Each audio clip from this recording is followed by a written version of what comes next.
Ndabashuhuje inshuti z'ukwezi kwa TV, ibihe byiza. Iyi ni inkuru ikomeye, inkuru ifite uburemere mu buzima bwacu twese, inkuru ikoze ku buzima bw'abantu miliyari na miliyari ku isi. Mu mpera z'ukwezi kwa Nzeri, ni ukuvuga mw'uku kwezi turimo, igihugu cy'Uburusiya cyatangaje ko cyavumbuye urukingo rwa kanseri rwitwa Enteromyx. Enteromyx ni urukingo rumeze rute inshuti z'ukwezi kwa TV. Igihugu cy'Uburusiya cyamaze gutangaza yuko Enteromyx uru rukingo cyamaze kurubona, rukaba rwarerekanwe ubushobozi bw'100% mu bizamini bya mbere. Ese ibi bivuze ko intambara y'abantu ku isi yose yo kurwana na kanseri ishobora kuba igeze ku musozo?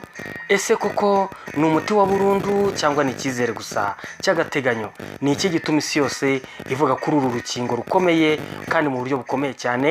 Reka dutangire rero, tugende mu buryo bwimbitse, turebe uburyo uru rugendo rwo kubona uru rukingo rwa kanseri Putin yabashe kurugeraho, hanyuma n'igitego ashobora kuba atsinze amahanga bikaba byavugishije amangambure. Byagenze gute kugira ngo ibihugu byose bikomeye Uburusiya bari bubasha kuvumbura uru rukingo rwa kanseri? Ese ubundi ibindi bihugu byaba birufite bikaba birwimana nk'uko bamwe babivuga?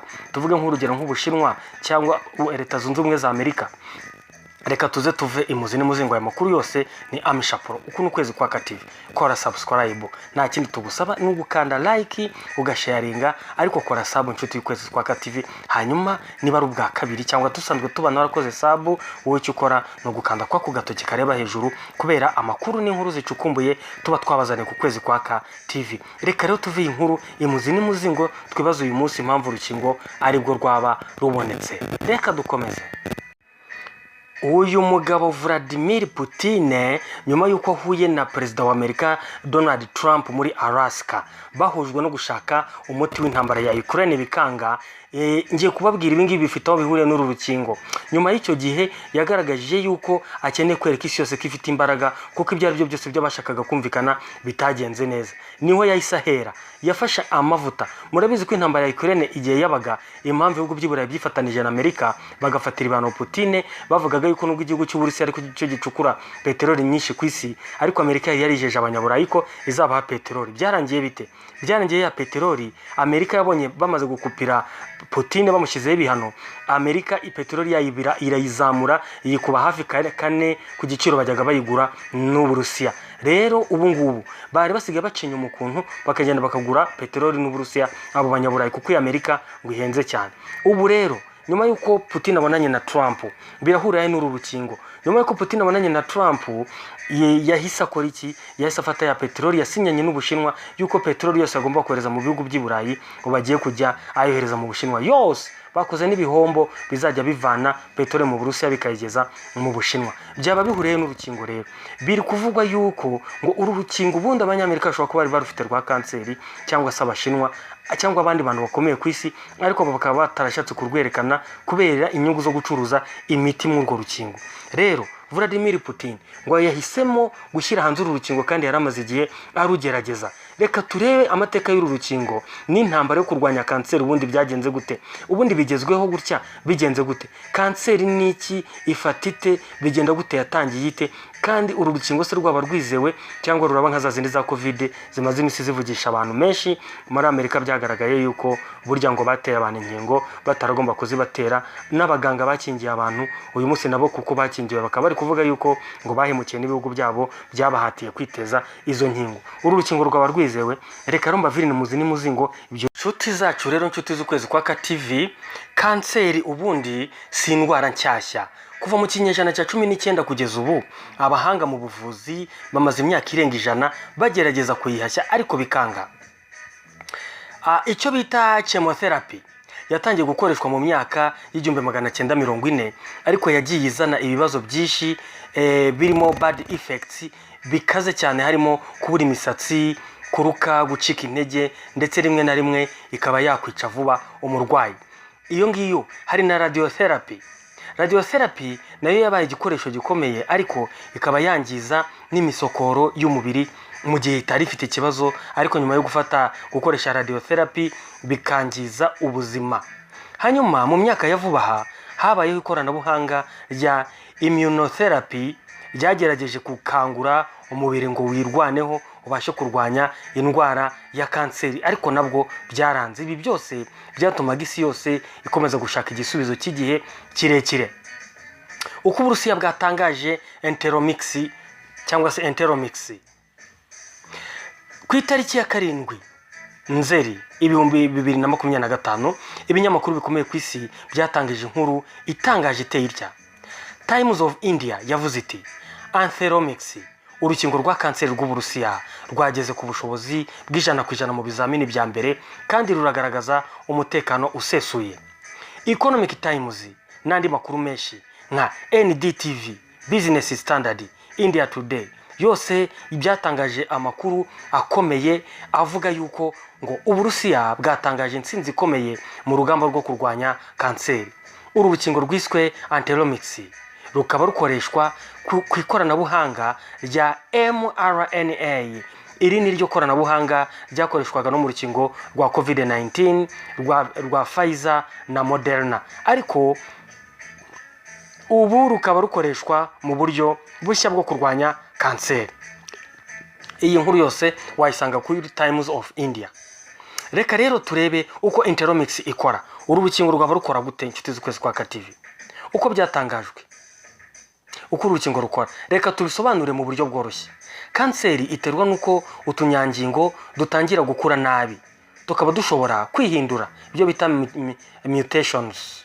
Uru rukingo rwa Enteromix rukoresha mRNA kugira ngo rutume umubiri w'umuntu wifashisha ubwirinzi bwawo bw'imbere kumenya neza udukoko tumeze nabi dushobora gutera kanseri. Ni nka training program umubiri uhabwa kugira ngo umenye kwirinda kanseri mu buryo bwihuse kandi budasanzwe.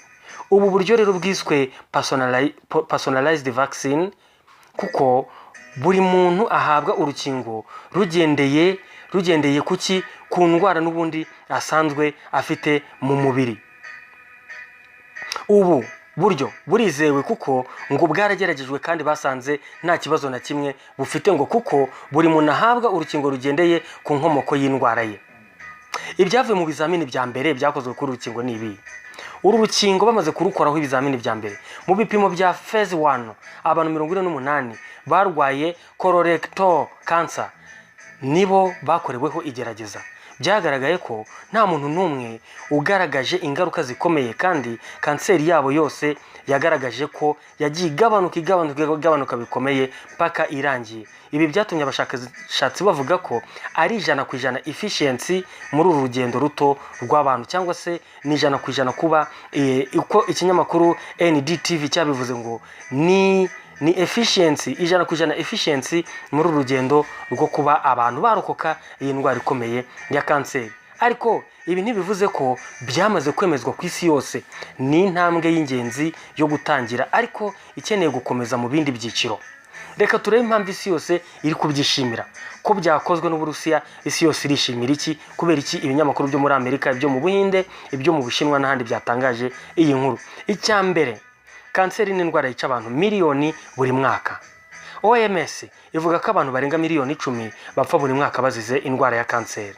Amafaranga atabarika mu mamiliyari akomeje gukoreshwa mu kuvura no guhangana n'ingaruka za kanseri. Inshuti z'Ukwezi kwa TV, niba hari umuntu uzi muturanye wigeze arwara kanseri, ibuka ibintu umuryango we wamutanzeho, ariko n'ubundi birangira agiye.